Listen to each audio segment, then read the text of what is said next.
Assalamualaikum students, how are you all? Hope you all are fine and safe at your home.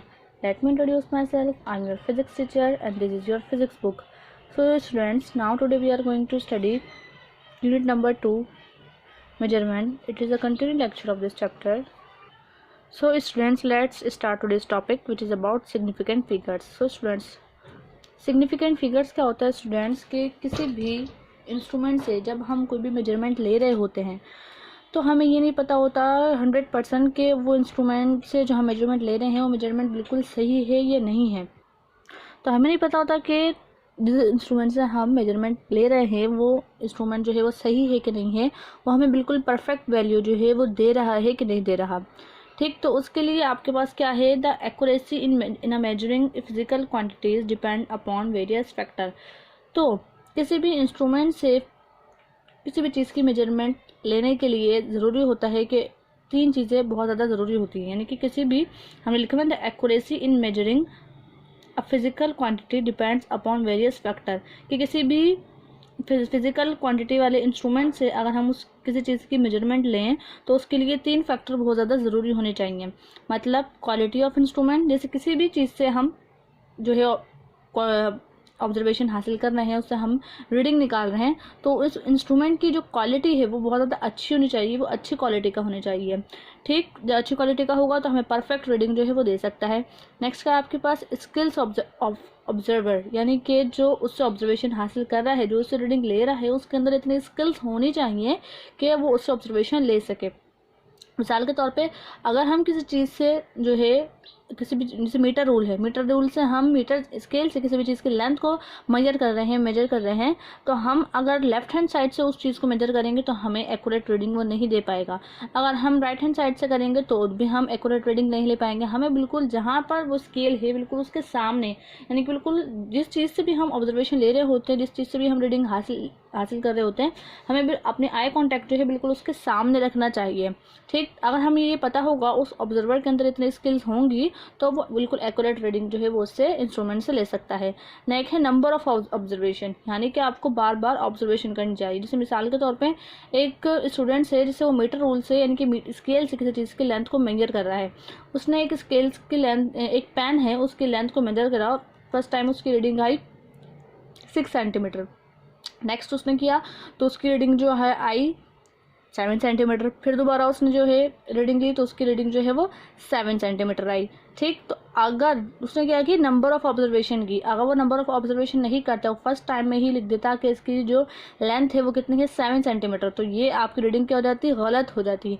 ठीक है, तो number of observation जब उसने की तो 2 टाइम जो सेम रीडिंग आई है, इट मीन्स कि आपके पास जो 7 है वो करेक्ट ऑब्जर्वेशन थी उसकी पेन की लेंथ की। तो हमें क्या करना चाहिए, जब भी हम किसी भी इंस्ट्रूमेंट से क्या कर रहे होते हैं, रीडिंग हासिल कर रहे होते हैं, तो आपको नंबर ऑफ ऑब्जर्वेशन लेनी चाहिए उससे। ठीक, जब नंबर ऑफ ऑब्जर्वेशन लेते हैं तो आपके पास रीडिंग जो है वो आपके पास बिल्कुल एक्यूरेट आती है। तो ये 3 फैक्टर्स हैं जिसकी बदौलत आप किसी भी इंस्ट्रूमेंट से जो है बिल्कुल एक्यूरेट रीडिंग जो है वो हासिल कर सकते हैं। तो चलिए पढ़ते हैं कि व्हाट इज सिग्निफिकेंट फिगर। अपने टॉपिक पे आ जाते हैं। डेफिनेशन क्या है, all the accurately known digits and first doubtful digit are called significant figures.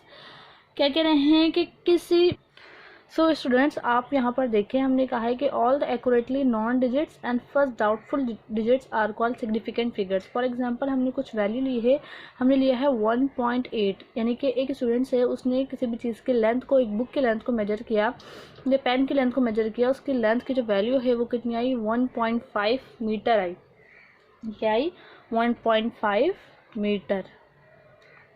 So students इसमें जो फर्स्ट डिजिट है वो क्या है, एक्यूरेट है, मतलब फर्स्ट डिजिट जो है वो सही है बिल्कुल, जो 8 है वो डाउटफुल है।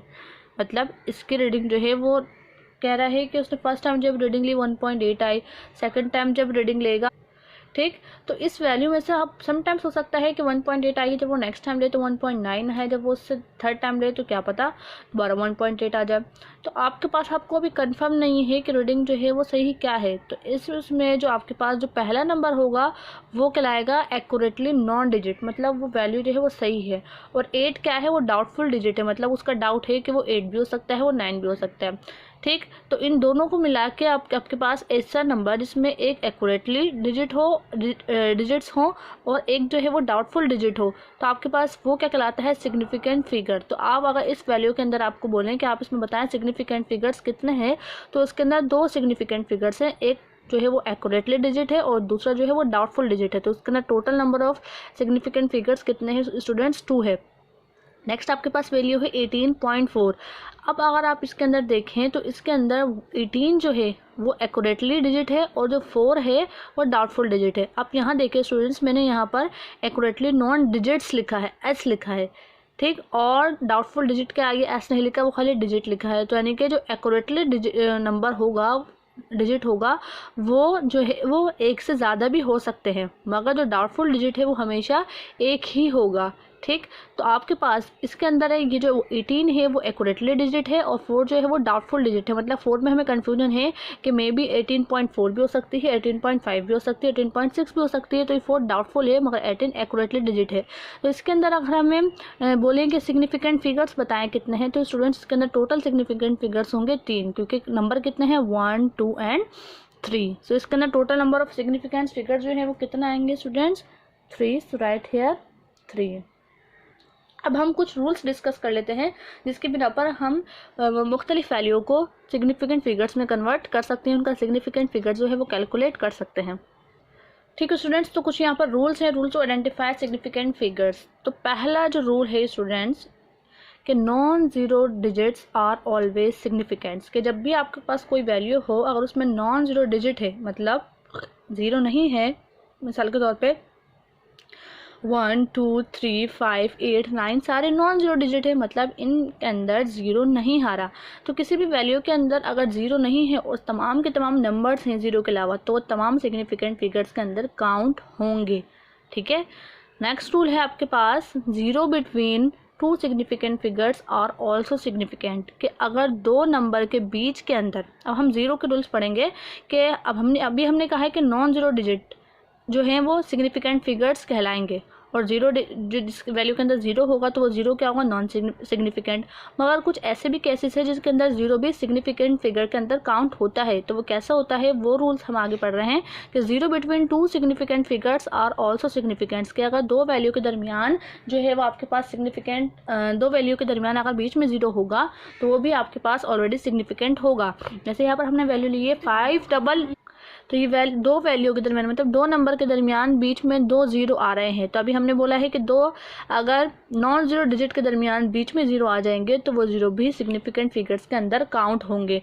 तो देखें यहाँ पर total number of significant figures कितने हो जाएंगे, कितने नंबर हैं यहाँ पर 1, 2, 3, 4। तो टोटल सिग्निफिकेंट फिगर्स कितने होगा यहाँ पर 2 हो गए, ठीक है स्टूडेंट्स। थर्ड एग्जाम्पल क्या है आपके पास, फाइनल और एंडिंग ज़ीरोज़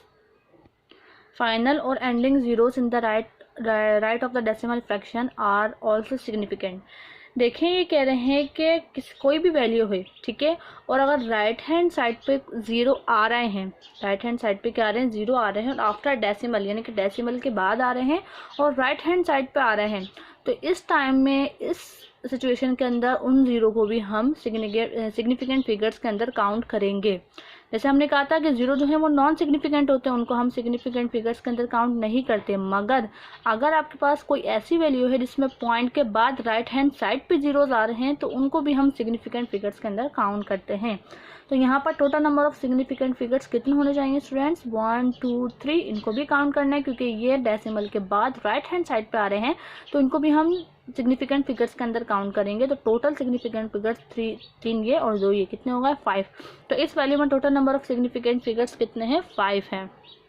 नेक्स्ट रूल क्या है, zeros written in the left side of the decimal point so the purpose of the spacing are not significant, कि आपके पास अगर ज़ीरोज़ जो हैं वो राइट हैंड साइड पे आ रहे हैं, लेफ्ट हैंड साइड पे आ रहे हैं, ठीक है, और डेसिमल के बाद आ रहे हैं, लिखा है zeros written in the left hand side of the decimal point, decimal के बाद जितने भी लेफ्ट हैंड साइड पे आपके पास ज़ीरोज़ लिखे हुए हैं, ठीक है, तो वो तमाम ज़ीरोज़ जो हैं वो नॉन सिग्निफिकेंट हैं, यानी कि वो सिग्निफिकेंट फिगर्स के अंदर काउंट नहीं होंगे। ये ज़ीरोज़ सिर्फ क्या होते हैं, स्पेसिंग के लिए यूज़ होते हैं, मतलब हमें इनको ये ज़ीरो जो है सिर्फ स्पेसिंग के लिए यूज़ होता है, हम इनको सिर्फ मूव करवा सकते हैं आगे, बाकी इन ज़ीरो की और कोई वैल्यू नहीं है, ठीक है। ये क्या है आपके पास नॉन सिग्निफिकेंट है। जैसे हमने अभी ऊपर वाले रूल के अंदर पढ़ा कि अगर राइट हैंड साइड पे जीरोस होंगे तो उनकी वैल्यू है, वो कोई ना कोई वैल्यू दे रहे हैं हमें, वो सिग्निफिकेंट फिगर्स के अंदर काउंट होंगे। मगर अगर पहले जीरो लिखे हुए होंगे किसी भी नंबर से तो डेसिमल के बाद, तो वो आपके पास सिग्निफिकेंट फिगर्स के अंदर काउंट नहीं होंगे। तो जैसे वैल्यू आपके पास लिखी हुई 0.0000875, अब डेसिमल के बाद पॉइंट लिखे हुए और लेफ्ट हैंड साइड पे लिखे हुए तो आपके पास ये सिग्निफिकेंट फिगर्स के अंदर काउंट नहीं होंगे। तो देखिए स्टूडेंट्स, कितने सिग्निफिकेंट फिगर्स होने चाहिए यहाँ पर, ये जीरोस काउंट नहीं होंगे, सिर्फ ये 3 नंबर काउंट होंगे 875। तो इसके अंदर सिग्निफिकेंट फिगर्स जो है वो कितने हैं आपके पास, 3 हैं। ये रूल आपको समझ आ गया होगा। नेक्स्ट आपके पास क्या है, in whole number ending 1 or more zeros without a decimal point may or may be not significant.